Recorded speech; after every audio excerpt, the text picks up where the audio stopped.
The statue was talking. The statue was talking? Yes. And what did it say? It said it was...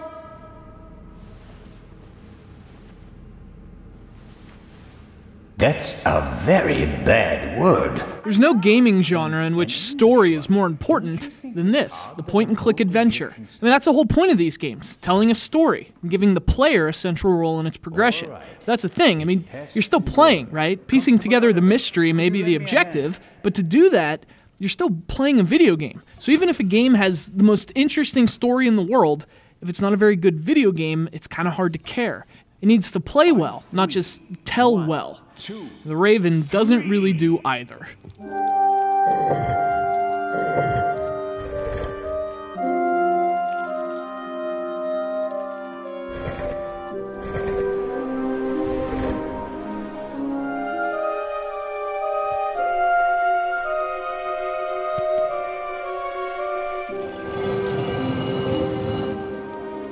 There we go.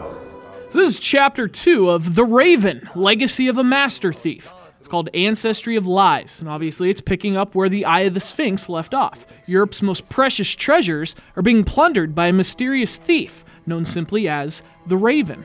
He's believed to be fatally wounded in Paris, but then years later, there's a familiar robbery at the British Museum, where the thief left a familiar calling card, a single feather of a raven.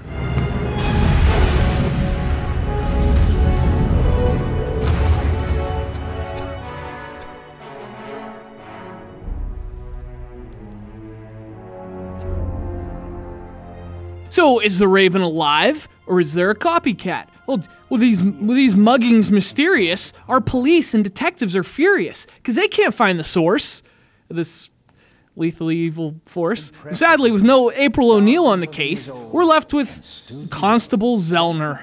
And I mentioned this in the review of Chapter 1, but the guy really doesn't have much of a personality. In fact, he's kind of boring, which is a problem for the game in general. I mean, things finally start happening in Chapter 2, and yet it's somehow still boring. The dialogue takes forever, and there's never really any charm to anything anyone is ever saying. Now, I don't want to go into story specifics. With a game like this, there's really no way to do that without giving away spoilers. But suffice to say, Zellner wakes up in a bit of a pickle. That's the thing, though. It should be a pretty heavy scene, but it's not. You don't really care. Chapter 2 starts, and things finally start to get theoretically interesting, but because of the boring characters and over-long dialogue, they're never as moving or interesting as they probably should be. I am sorry you have to see all this. I should have used more chloroform. Now, that said, that's still an improvement over Chapter 1, which was indescribably boring. Problem is, the gameplay hasn't improved. And what I said earlier about how story-driven games still have to play well, the Raven doesn't. I mean, it's not terrible, but it is kind of irritating. You walk incredibly slow. And worse, the controls are kind of clunky. I mean, even just turning around feels awkward, let alone, like, choosing and clicking objects. It's just never as smooth as it should be. And then the game just freezes your system. That's real smooth. Fortunately, one thing I did like is that the Raven starts jumping around with Chapter 2, which is to say, it moves from Zellner to other characters. So you get to play as new people, which lets you see the story from a different set of eyes. And that's good stuff. Then again, not as good as it could be.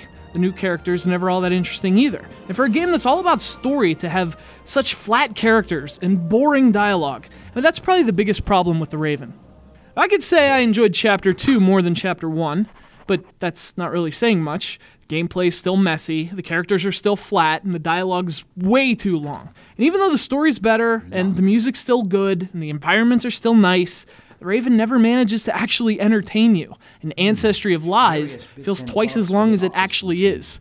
It's like an everlasting gobstopper of boredom. You can suck it and suck it and suck it, and it just keeps sucking. Then it's settled.